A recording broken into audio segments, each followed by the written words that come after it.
Hi, my name is T, and today I'm going to be teaching you on how to feed your soul.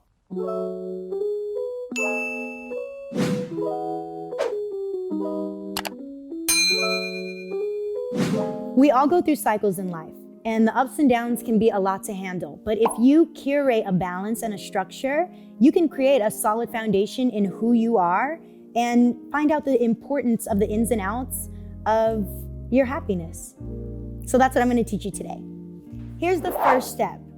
You guys, it's 2022. Like, we're literally in it. We are in 2022. Stay here. Don't think about 2021. Don't think about 1997. Don't think about 2027. Like, don't think about anything that has to do with the past or the future. Just think about today. Think about what moment you are in today, who you are today. Because if you do that, you can just be at so much peace. When you are in your body and you are in the moment, you can be at so much peace. You're genuinely feeding your soul when you are just your authentic self in the moment that you're in. Even if you're angry, even if you're happy, whatever feeling that you're having in that moment, it's okay to live in that, but then you can let it go, because guess what? There's always tomorrow. But as long as you live in the moment and you just take it day by day, you can just be such a happy person. You can just be yourself, love yourself, be yourself unapologetically. Number 2, no pressures and no stress. And when I say that, I mean there is no worry, honey. You don't have to be worried about nothing, because everything's gonna be okay. Literally, everything's gonna be okay. And when you trust that and you know that, you get more in tune with who you are, because you're feeding your soul. And when you feed your soul, you're not only feeding your soul internally, but you're also feeding the entire universe of what you have to offer, because you're looking good, you're feeling good, all of these things, because you're not stressed and you're not worried, and you don't have a chip on your shoulder, your chakras aren't out of line. You don't have this block on your heart or a block on your third eye. You get to see and be in the moment, number 1, and you also get to be stress-free with no pressures, number 2. Number 3, affirmations and manifestations. This is one of my favorite ones. Let me give you some examples of some affirmations if you don't know what they are. You are beautiful. You are amazing. You are strong. You deserve everything in this world that you want. You should be proud of yourself. Those are affirmations that I gave to you. But now you can come up with your own, okay? Come up with your own affirmations and say them to yourself. Today I am this, today I am that, in all the positive lights that you want to be and feel. And those things will come to you. Those things will come true. And you can be in that affirmation. You can get so good at this part that you can actually become a walking affirmation, okay? Let's talk about manifestations. The things that you want, the things that you inspire and aspire to be. You want to be wealthy. You want to be healthy. You want to be successful. You want to be married. You want to meet the love of your life. Okay, well, guess what? You could do it. As long as you believe in it, those are manifestations that you could be having down. Whether you want to write it down on a post note, or you want to hang it up on your wall, or you want to say it to yourself when you wake up, or you want to say it to yourself in the shower. You can say any of these things anytime, any place, with no shame, okay? Number 4, write in your journal.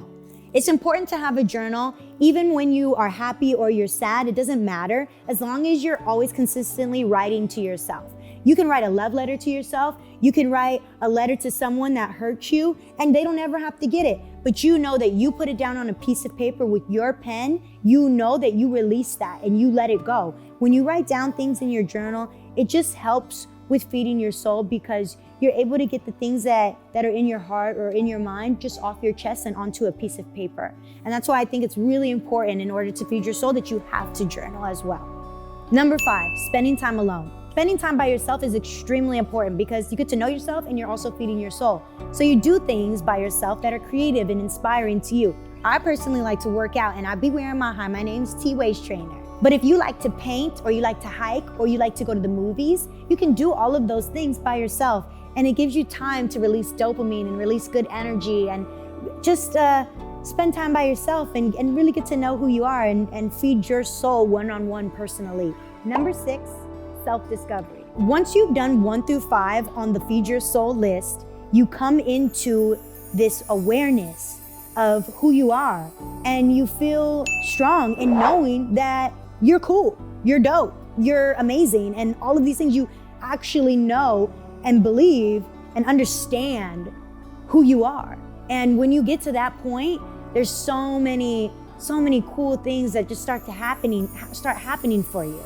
Like all of the manifestations, all of the affirmations, all of the time that you spent alone and writing in your journal, everything that you've done leads up to this moment of discovering who you are. And it's the biggest hunger to your soul is the discovery, and you feel comfortable in that. You feel comfortable in your skin, and you feel comfortable in this new you.